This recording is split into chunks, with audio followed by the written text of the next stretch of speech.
Allahu Akbar, Allahu Akbar, Allahu Akbar, Allahu Akbar. أعوذ بالله من الشيطان الرجيم. بسم الله الرحمن الرحيم. الحمد لله رب العالمين والصلاة والسلام على أشرف الأنبياء والمرسلين على نبينا محمد وعلى آله وصحبه أجمعين. السلام عليكم ورحمة الله وبركاته. Mga mahal kong kapatid, Masya Allah, sa gabing ito ay ako po ay inyo pong makakasama. Sa pagkakataon po na ito ay malalaman po natin kung sino si Imam Said. Sa kanya pong tunay na pangalan, ako po yun. No? So sa kanya tunay na pangalan ay kilala bilang Said Amin Atil. Ano po? So ito po yung kwento ng aking buhay at inshallah ta'ala ito yung mga bagay na ito yung maging daan para ika nga sa mga makakapanood sa mga aking salaysay ay ito yung maging daan upang tayo ay lalong maging masigasig, maging masumikap sa ating pananampalataya. Ano po? Sino ba yung dating Said Amin Atil na ngayon ay sinasabi nilang siya si Imam Said? Mga mahal kong kapatid, ang inyong lingkod po ay Tubong Marawi City po. Ang tribe po natin o tribo ng inyong lingkod ay Maranao kung tawagin, ano po. Pero ako po ay lumaki sa Luzon. Hindi na ako lumaki sa Mindanao. So kaya mapapansin po ninyo medyo may ano po tayo sa Tagalog. At kung tayo ay nagsasalita pagdating naman sa wika natin mismo, medyo may para bagang nagkakaroon tayo ng parang nabubulol po ang aking salita pagdating po sa mga bagay na yon. Sabi nga natin malalim na Maranao. Okay? So ganun pa man, Tubong Marawi City po ang inyong lingkod.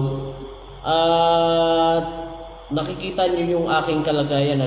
Ako po ay isang bulag kung tawagin. Ano po?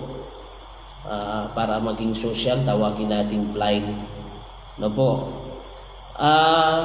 Sa ganito ko pong kalagayan, akala ng mga kapatid natin, ako po ay ipinanganak na sabihin na natin blind or bulag, no?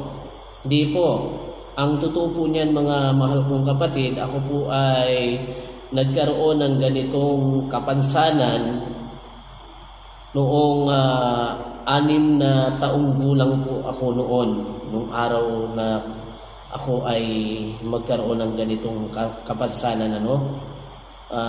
Ito po ay nangyari nung ako ay tamaan ng tigdas. Sinasabi nilang sakit ng mga bata, no? So tinamaan po ako ng tigdas. Yun yung naging dahilan na ako po ay nagkaganito. Sa madaling kwento, nung araw na ako ay nagkaroon ng ganitong kapansanan, ako po ay nalungkot mula noon dahil hindi po nakatulad nung ako ay nakakakita. Actually, nung ako ay bago mabulag, ay nakita ko na po yung mukha ng nanay ko, mukha ng tatay ko, mukha ng aking mga kapatid. No? Nakita ko po yun, yung mukha ng aking mga nakasama nung ako'y nakakakita pa. Pero nung araw na ako'y nabulag na, ay hindi ko na po sila makita. No? Sa pagkakataon na po yun, mga kapatid, lumalaki po ako hanggang magbinatilyo kasama ang aking kalungkutan, bagaman kompleto po yung aking pamilya. No? Kasama ko po sila. Pero nandun pa rin po yung kalungkutan na nararamdaman po ng inyong lingkod. Dahil una, Hindi ako kagaya ng mga bata na kaya nilang gusto o kaya nilang gawin yung kanilang kagustuhan.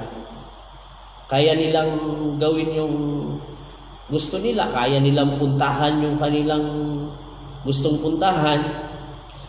Ako naman, hindi ako makakapunta sa gusto kong puntahan dahil kailangan kong may kasama. So yun lagi kong naiisip. At sabi ko nga sa aking kaisipan, para bagang pumapasok lagi sa isip ko na wala yata akong pakinabang. O talaga bang wala nang pakinabang yung sarili ko? Wala nang saysay, no? Kaya nung araw na binatilyo ako, kahit ganito yung kalagayan ko, dahil nga siguro sa pag-iisip na wala na akong pakinabang sa mundong ito, naging barumbado din po ako, no? Nakita ko ninyo na kahit ganito yung kalagayan ko, naging barumbado ako, sumasali ako sa mga bugbugan. Kasi nga, kung abutan man ako ng kamatayan doon, iniisip ko, yun yung, para makang gusto ko nang magpakamatay, no? Na hindi ko naman mabigla, kaya sumasali po ako sa mga bugbugan, kung saan-saan, no? Hanggang nung nagkakaroon na po ako ng talagang, parang sabi na natin nagbibinata na talaga, no? At natural sa nagbibinata, mayroong mga nagugustuhan na babae, ganyan. Tapos yung mga kasama ko, mga kaibigan ko na mga binata, kaya nilang gawin yung mangligaw ng babae, ganyan, no? Pero ako, naisip ko yung sarili ko, paano ako makakapagligaw ng gusto kong babae? Tatawanan lang ako ng mga ito. Dahil sino nga naman ang pipili o gugusto sa katulad ko, no? Yun laging yung negative yung nasa isip ko.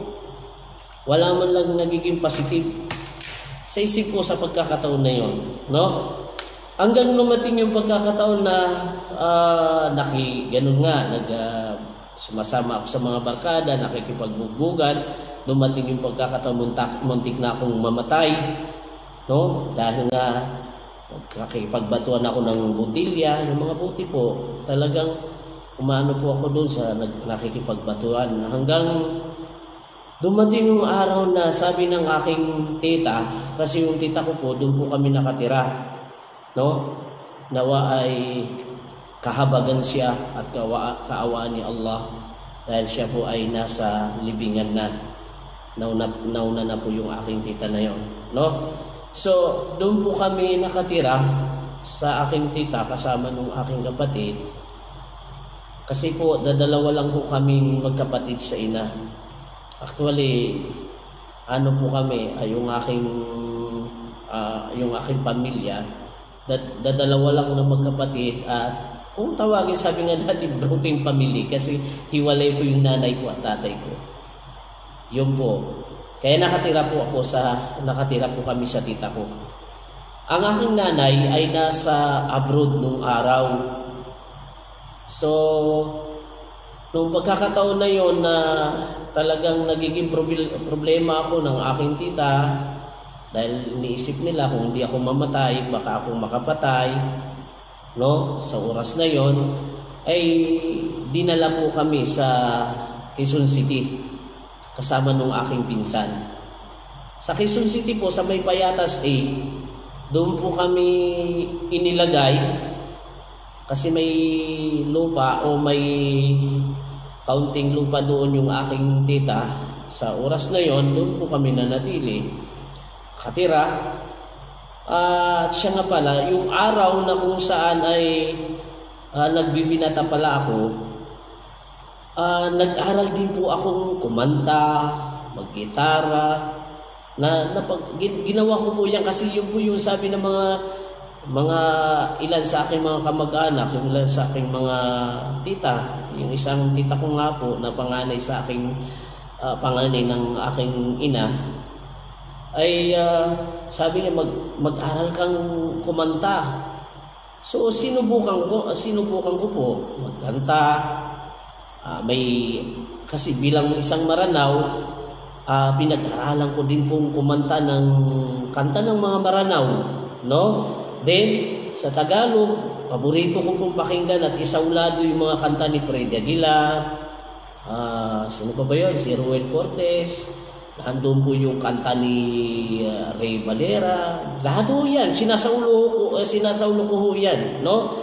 Lahat yan, talagang nakakabisado ko isang araw nga, kabisado ko lahat yung voice tape, yung mga bala ng tape, kung tawagin, yung mga bala ng cassette, sabi nga natin, ano, yung araw, nung araw na yon. Dahil sasaulado ko po yun, mga kapatid. Kaya nga naniniwala ako, yung sinasabi nila, yun daw yung mga blind o yung mga bulag na kagaya ko, mabilis daw yung memory. O sa araw na yun, mabilis ko nga may sasaulado na yung memory ko kaagad eh. No? Yung mga kanta. Madali natin, wala pa rin. Hindi ko pa rin nararamdaman yung kasiyahan, yung gusto kong, yung hinahanap ko sa sarili ko, mga kapatid. Hindi ko talaga matagpuan kahit na ganun ang ginagawa ko. No? Alam nyo, isang araw, naggigitara ako kasama nung aking pinsan, lilibang-libang. May dumating po na mga kapatid na Muslim. Sila yung tinatawag na tablig. Yun po yung mga sinasabi nating tablig. Mga Pakistani po sila, no? So sa araw na yon, binuhat po nila ako eh. Hindi ako ibig sabihin, hindi ako nakatanggi. Binuhat nila ako. Papunta doon po sa aming masjid na, kasi may pinatayo pong masjid doon sa lugar na yan.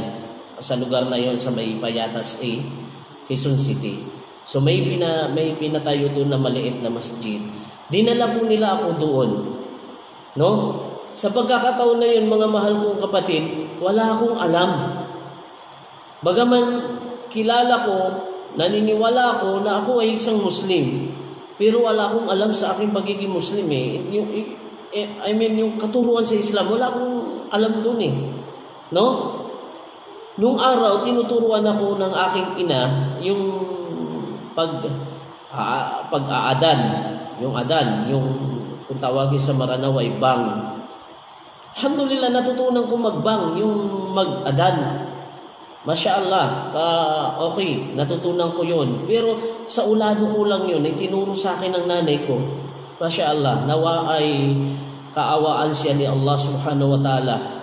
No? At nawa ay ilayo siya sa anumang kaparusahan sa kanyang libingan. No? Tinuro sa akin yun ng nanay ko. Pinagtyagaan niya akong turuan ng adan, then yung Fatiha. Yun lang yung saulado ko. Saulado lang po yun sa oras na yon nung ako'y bata pa. Pero yung sa pagdating sa aksyon, katulad halimbawa ng sala, wala pa po akong alam doon. No?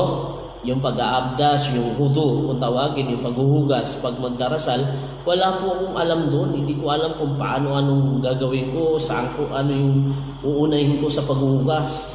Wala po akong alam doon eh. No? So alhamdulillah, nung dalhin ako ng mga Pakistani na yon, natatandaan ko pa, nung araw na yon, tinuruan akong mag-abdas, yung maghudo. No? Tinuro sa akin yon.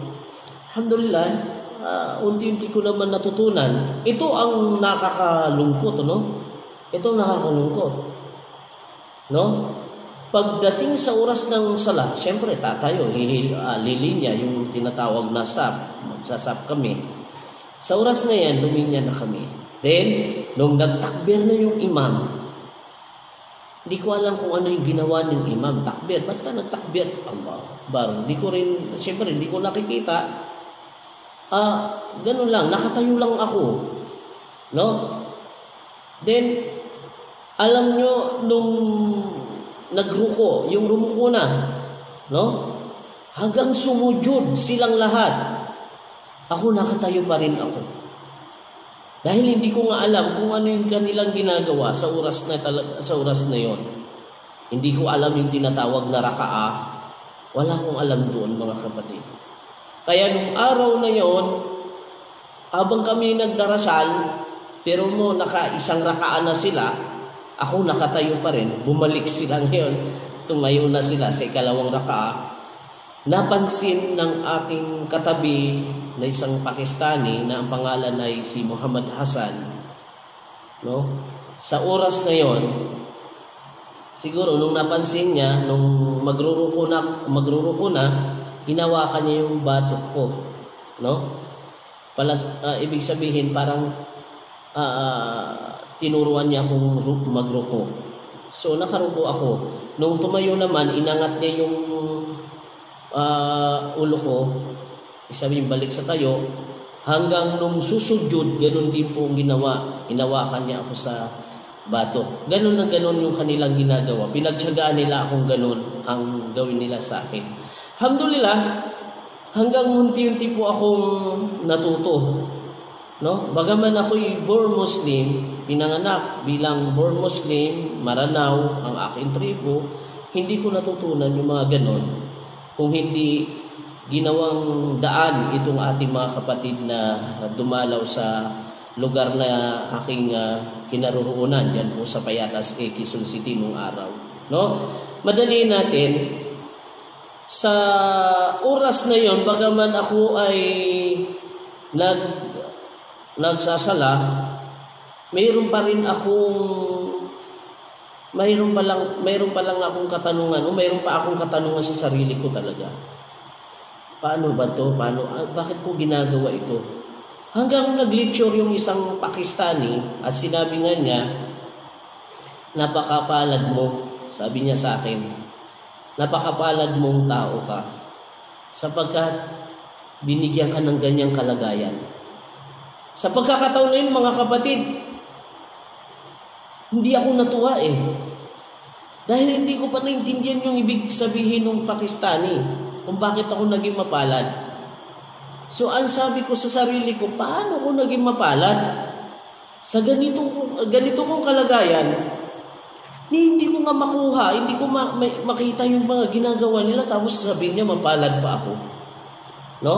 Hanggang pinaliwanag ng tuloy-tuloy kung bakit daw naging mapalad ako. Sinabi nga niya, mapalad ka kapatid, dahil una, hindi mo man nakikita yung mga ginagawa, pero inilayo ka ni Allah sa mga malalaking kasalanan.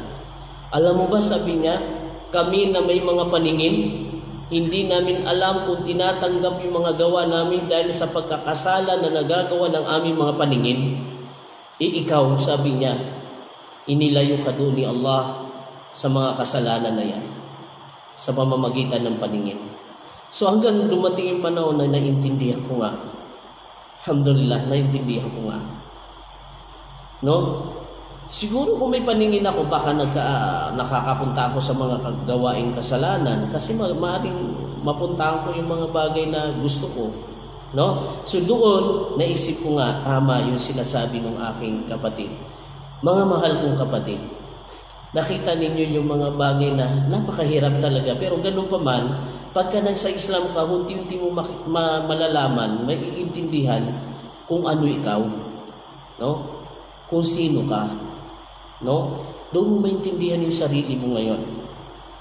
Hanggang dumating yung punto na nag-iisip na naman ako, puro na lang negative, sabi ko nga. Naisip ko na naman, paano na kaya ako makakapag-asawa nito?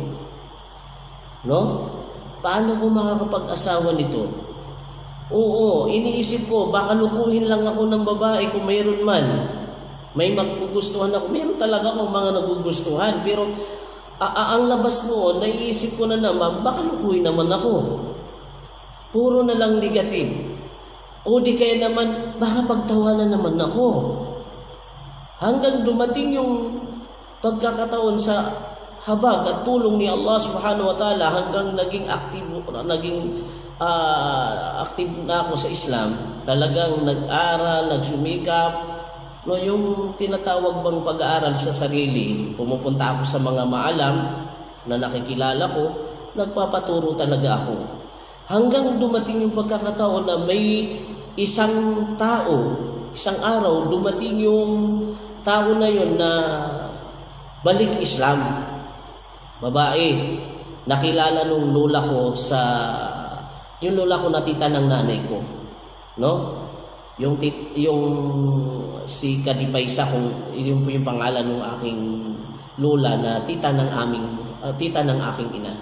So pagkakataon na yon, mga mahal kong kapatid, nakilala niya, sabi niya, Said, kasi kayo nung natawag sa akin nung luna ko, Said Amin, ito, balik Islam, no? Kailangan maturuan ito. Tsaka yung mga anak niya, kasi yung tatay, yung asawa niya nasa abroad. Yung po yung pangalan, nawa kaawaan din siya ni Allah Subhanahu wa Ta'ala, si Tito Abdul Karim, si Brother Abdul Karim, no? So ngayon, inuruan ko sila, mashallah, gamit yung mga natutunan kong pahunti-unti sa Islam. Mashallah. Hanggang isang araw dumating yung kanilang tatay, yung asawa ng sister, at sa pagkakataon na yun, mga kapatid, nakilala niya ako, isinasama niya na ako, hanggang sinama niya ako doon sa mga kapatid natin, mga balik Islam, sa mga kilala niya, pinakilala na ako, at nagkaroon na kami ng mga programa sa radio, isinasama niya na ako sa radio. Masya Allah. Doon na yung unti-unti na medyo naiintindihan ko na yung sarili ko. Sabi ko, kung nanatili siguro ako sa gawaing wala sa Islam, baka hindi ko nararanasan ito na napapaupo ako sa isang studio, isang radio program. Masya Allah. Hanggang dumating yung araw, mga mahal kong kapatid, ito na yung mga nangyari. Sabi nung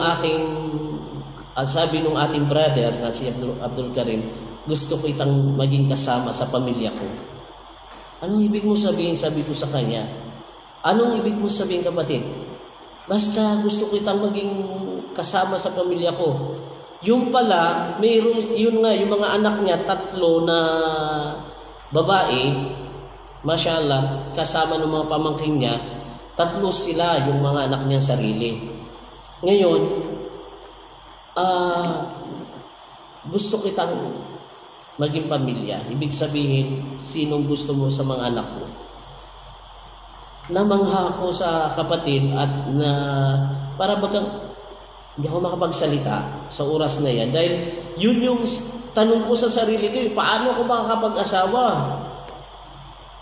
Sa pagkakataon na ito, 3 na yung sinasabi sa akin, pumili ka sa 3 kong anak.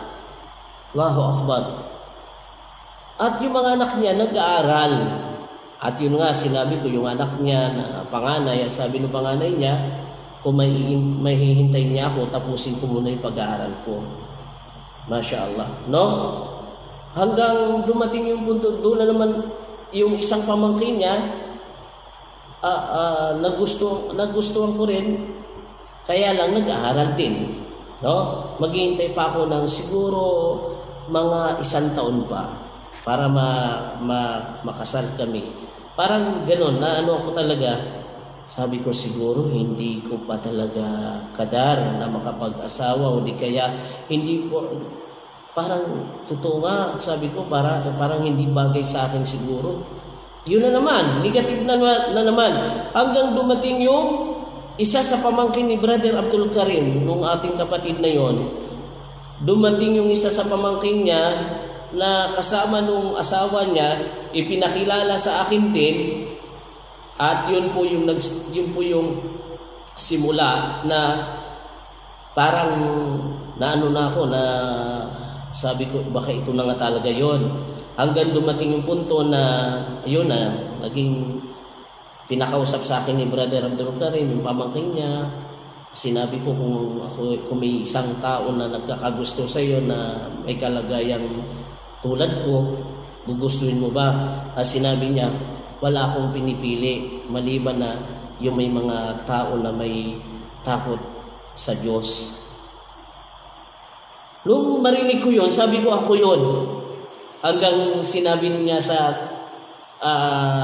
tito niya na gusto ko rin siya. Yun, alhamdulillah, doon po yung simula na ako'y nakapag-asawa.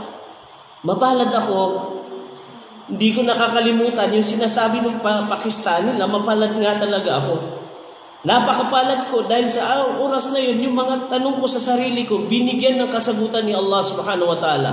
Asa ngayon, mga kapatid ko, alhamdulillah, yung bunga ng aming pagsasama, mayroon na po kaming 8 anak sa tulong ni Allah subhanahu wa ta'ala. At namumuhay kami ng maayos sa aming kinaroroonan ngayon. At ako nga po ngayon ang kasalukuyang imam dito sa lugar na ito, sa Barbuntibag, Tarlac. Alhamdulillah. At hanggang naging marami pa po akong gustong isalaysay sa inyo, no? Sa aking buhay, kung paano namuhay at kung sino ang inyong kapatid na si Imam Said Amin Atil, no? Masya-Allah.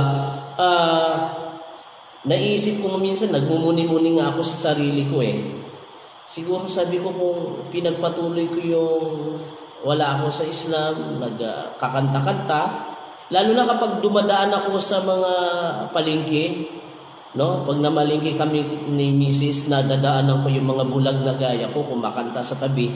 Sabi ko, siguro ganito ako kung wala ako sa Islam. Kaya wala po akong masasabi sa ngayon.